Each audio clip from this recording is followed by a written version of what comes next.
Good morning class 11. How are you today? Hope you have a good condition and hope you enjoy your lesson. So today bertemu lagi dengan Miss Lilis dengan pelajaran sosiologi kelas 11 dan judul materi kita hari ini adalah dari bab 2 mengenai masalah sosial. So mari anak-anak Miss dengarkan penjelasan dari Miss dan simak baik-baik. Jika kalian nanti belum paham, kalian boleh tanya Miss lewat WhatsApp pribadi dan don't forget, jangan lupa kerjakan tugas kalian dari slide terakhir yang Miss sudah siapkan.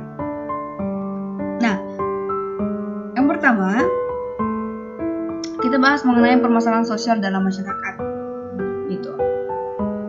Nah, coba perhatikan gambar ini. Yang pasti adalah seorang gelandangan yang sering kita temui di kota-kota besar.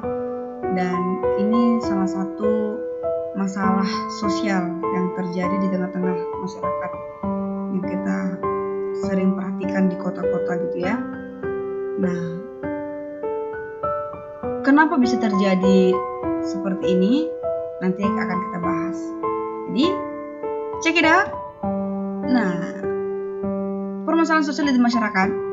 Pertama kita mau kenal dulu apa itu masalah sosial. Masalah sosial ini terdiri dari dua kata, dari masalah dan sosial. Masalah itu berarti problem, sesuatu yang tidak sesuai, dan sosial itu adalah berarti menyangkut banyak orang, menyangkut masyarakat, tidak hanya individu. Dan pasti sosial ini berbeda dengan ekonomi, politik, fisika, kimia, biologi, dan masalah lain di bidang-bidang yang lain, tapi masih terkait dengan masalah sosial. Pengertian masalah sosial menurut si Arnold Ambrose, masalah sosial itu sebagai suatu situasi yang telah memengaruhi sebagian masyarakat sehingga mereka percaya bahwa situasi itu adalah sebab dari kesulitan mereka. Jadi masalah sosial itu menurut si Arnold Ambrose itu adalah sebagai sebab dari kesulitan mereka. Jadi kalau ada masalah, berarti itu penyebab dari kesulitan-kesulitan yang dialami masyarakat. Itu menurut si Arnold. Nah, bagaimana menurut si Rapp dan Selnick? Masalah sosial itu adalah masalah hubungan sosial yang menantang masyarakat itu sendiri atau bahkan menciptakan hambatan atas kepuasan banyak orang. Menantang masyarakat itu dan menciptakan hambatan. Hambatan itu seperti penghalang ya bagi kepuasan orang banyak. Nah, menurut Richard, masalah sosial adalah pola perilaku dan kondisi yang tidak diinginkan dan tidak dapat diterima oleh sebagian besar anggota masyarakat. Menurut Richard itu masalah sosial adalah pola perilaku dan kondisi yang tidak diinginkan dan tidak diterima. Namanya masalah ya. Tidak semua orang bisa menerima masalah-masalah yang terjadi di hidupnya.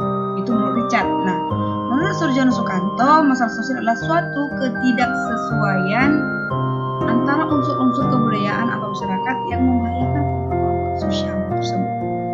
Jadi kalau Surjono Sukanto mengatakan itu ketidaksesuaian unsur-unsur budaya. Next.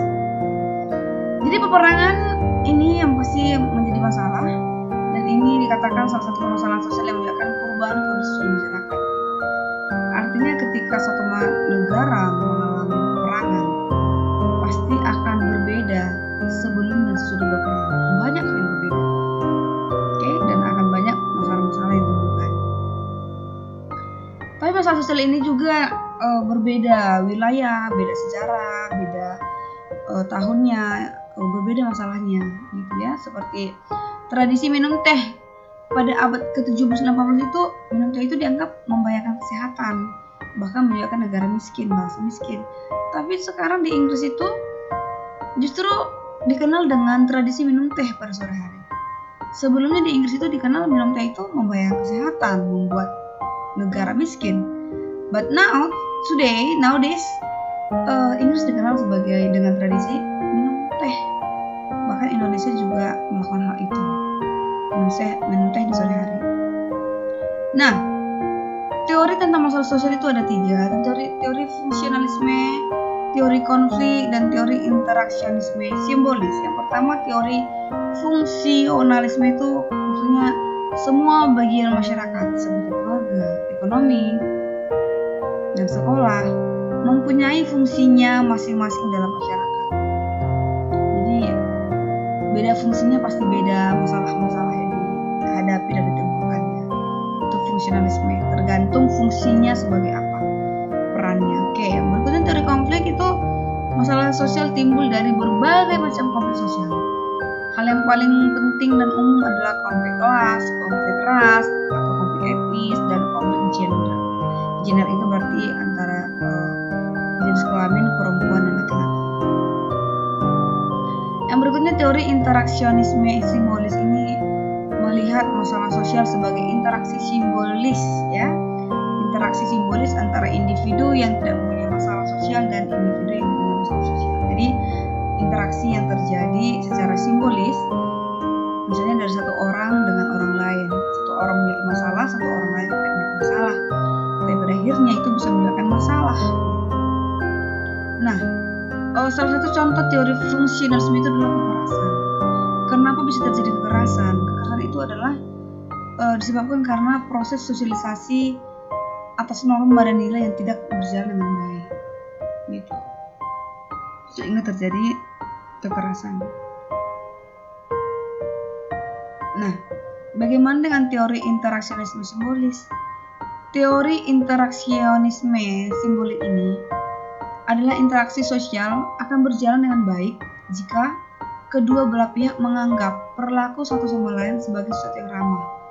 Jadi interaksi kita akan berlangsung sama orang lain ketika kedua belah pihak itu saling menerima, saling baik gitu, saling ramah satu yang lain. Ada feedback yang positif yang kita dapatkan. Oke? Jadi berbeda dengan kalau kita berinteraksi dengan orang dan mereka langsung memberikan respon yang tidak baik, respon yang negatif, pasti kita tidak akan melakukan interaksi-interaksi yang berikutnya dengan mereka. Jadi kalau kita melakukan interaksi dengan orang lain, ramahlah gitu. Perlu kita menerima satu dengan yang lain supaya masalah-masalah sosial tidak terjadi. Oke, jadi sampai di sini pembahasan kita. Jangan lupa kerjakan tugas kalian dan kirimkan lewat WhatsApp pribadi Miss Riris. Tetap semangat. God bless you. Bye-bye.